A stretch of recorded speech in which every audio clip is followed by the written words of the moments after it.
2 ദിവസം മുമ്പ് ജനം ടി വിയിൽ സംപ്രേഷണം ചെയ്ത ഒരു ന്യൂസ് ഞാൻ ഈ വീഡിയോസിൽ പ്ലേ ചെയ്ത് കാണിച്ചു തരാൻ വേണ്ടി പോവുകയാണ്.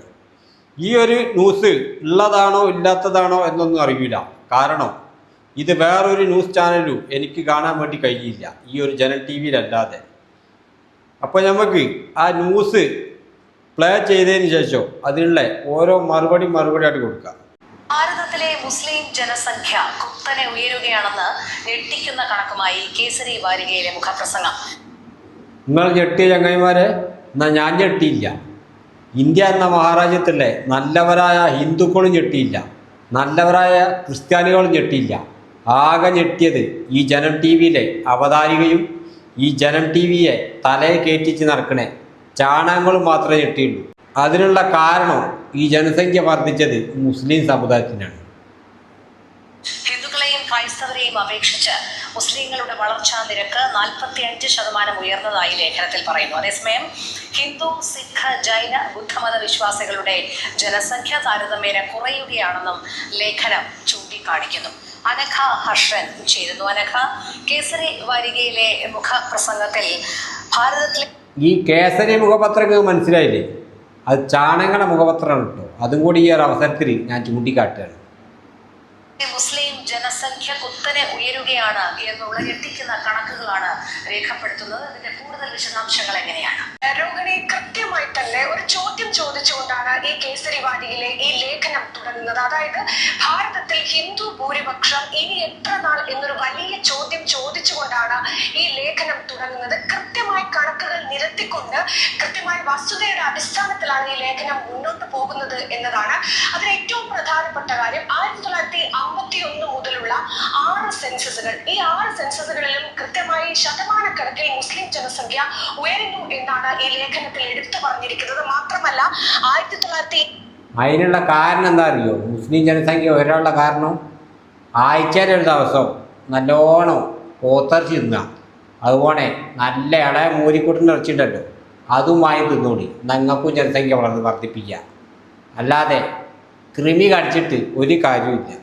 മാത്രമല്ല ഹിന്ദുക്കളുടെയും ക്രൈസ്തവരെയും അപേക്ഷിച്ച് 45% ഉയർന്നതാണ് മുസ്ലിങ്ങളുടെ വളർച്ചാ നിരക്ക് എന്ന് അടിവരയിട്ട് ആ ലേഖനം ചൂണ്ടിക്കാണിക്കുന്നുണ്ട്. മാത്രമല്ല ഈ അസമിലും ജമ്മു കാശ്മീരിലും ഒന്നും തന്നെ ഇത്തരത്തിൽ ജനസംഖ്യാ സെൻസസ് നടത്തിയിട്ടില്ല.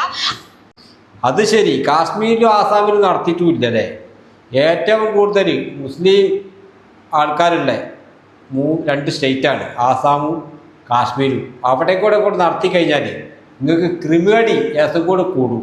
അതുകൊണ്ട് ആ 2 സംസ്ഥാനവും നടത്തരുതെന്നാണ് വിനീതമായിട്ട് എനിക്ക് പറയാനുള്ളത്. ഹിന്ദു ഭൂരിപക്ഷം എന്നുള്ളത് വലിയ രീതിയിൽ കുറയുകയും ചെയ്യുന്ന ഒരു പ്രവണത. ഇതിൽ ചില അജണ്ടകൾ പ്രാവർത്തികമാക്കാൻ ചിലരെങ്കിലും ശ്രമിക്കുന്നു. ഇതിപ്പോൾ ഹിന്ദു ഭൂരിപക്ഷം കുറയിനെ കൊണ്ടുള്ള ബേജാറല്ല വെൽക്കിപ്പോൾ ആ കാര്യമായിട്ടുള്ളൊരു ബേജാർ എന്താ അറിയും? ഇന്ത്യ എന്ന മഹാരാജ്യം ഒരു ഹിന്ദു രാഷ്ട്രം ആക്കാൻ കഴിയില്ലല്ലോ എന്നുള്ളൊരു ബേജാർ അപ്പോൾ ഉള്ളവർക്ക്. അല്ലാണ്ട് ഹിന്ദു ഭൂരിപക്ഷം കുറഞ്ഞാലും കൂടിയാലും ഈ ചാണകക്ക് ഒക്കെ കണക്കാണ്. തീർച്ചയായും രോഹിണി, ഇതിൽ കൃത്യമായ ഒരു അജണ്ട സെറ്റ് ചെയ്ത് ഒരു വിഭാഗം ഇതുമായി മുന്നോട്ട് പോകുന്നുണ്ട് എന്ന് പറയാതിരിക്കാൻ കഴിയില്ല. അതും കൃത്യമായി ആ ലേഖനത്തിൽ എടുത്തു പറയുന്നുണ്ട്. ഹിന്ദു ജനസംഖ്യ ഏത് രീതിയിലാണ് കുറഞ്ഞത്. ഈ ലേഖനം എന്ന് പറഞ്ഞാൽ നിങ്ങളെ കേസരി ലേഖനല്ലേ? അല്ലാണ്ട് ഇവിടെ കുറേ പത്രങ്ങളുണ്ട്, ന്യൂസ് ചാനലുകളും ഉണ്ട്. ഇതിലൊന്നുമില്ലാത്ത ഒരു ന്യൂസ് നിങ്ങളെ ചാനലിൽ മാത്രമേ പറഞ്ഞു. താഴോട്ട് പോകുന്നത്. എന്നാൽ മുസ്ലിം ജനസംഖ്യ എങ്ങനെയാണ്, ഏത് രീതിയിലാണ് അവർ മുന്നോട്ട് പോകുന്നത് എന്നതടക്കമുള്ള കാര്യങ്ങൾ കൃത്യമായി ആ ലേഖനത്തിൽ എടുത്തു പറയുന്നുണ്ട് എന്നതാണ് വസ്തുത. ഒരു അജണ്ട സെറ്റ് ചെയ്ത് അതിന് പുറകിൽ മതപരമായ ചില കാരണങ്ങളുണ്ട്, അതുമായി മുന്നോട്ട് പോകാൻ ചിലർ കൃത്യമായ ഒരു അജണ്ട സെറ്റ് ചെയ്ത് മുന്നോട്ട് പോകും. ഇനിയിപ്പോൾ ഇവിടെ മുസ്ലിം ഭൂരിപക്ഷം തന്നെയാണെന്ന് കൂട്ടിക്കോളി നിങ്ങൾ. ഇവിടെ സ്വാതന്ത്ര്യം കിട്ടിയതിന് ശേഷം ഒരു ഭരണഘടന ഉണ്ട്, ഒരു നിയമമുണ്ട്. ആ നിയമത്തിൻ്റെ വൈക്കുണ്ട് ഈ മുസ്ലിങ്ങൾ പോകുന്നു. അതിന് യാതൊരു സംശയവും നിങ്ങൾ പ്രതീക്ഷിക്കേണ്ട. ഇവിടെ നല്ലവരായ ഹിന്ദുക്കളുണ്ട്, നല്ലവരായ ക്രിസ്ത്യാനികളുണ്ട്, നല്ലവരായ മുസ്ലിങ്ങളുണ്ട്. ഞങ്ങൾ തോളോട് തോട് ചേർത്തും കഴിഞ്ഞ് ഈ ഇന്ത്യ എന്ന മഹാരാജ്യത്തിനെ ലോകം അവസാനിക്കുന്നത് വരെ ഞങ്ങൾ കൊണ്ടു നടക്കും. അതിൽ ചാണകങ്ങളായ നിങ്ങളെ സപ്പോർട്ട് ഞങ്ങൾക്ക് വേണ്ട. അപ്പം ചാണകങ്ങൾക്ക് ഇനി വിചാരിച്ച കാര്യം നടക്കില്ല. ഈ ഇന്ത്യ എന്ന മഹാരാജ്യം ഹിന്ദുരാഷ്ട്രമാക്കാനൊക്കെ പുറപ്പെട്ടിനി.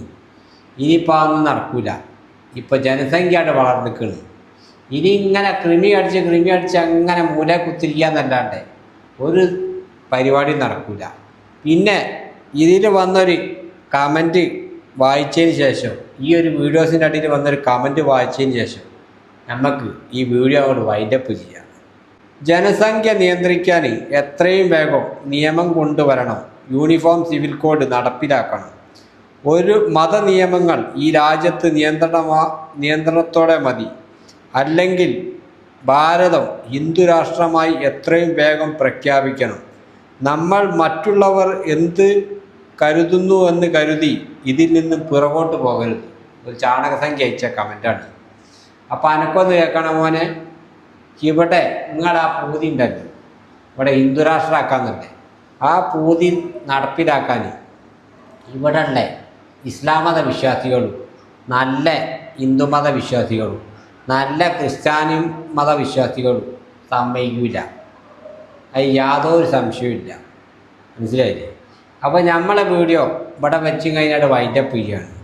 വീണ്ടും അടുത്ത വീഡിയോയിൽ കാണുന്നവരെ എല്ലാ നല്ലവരായ ഇന്ത്യക്കാരോടും ജയ് ഹിന്ദ്.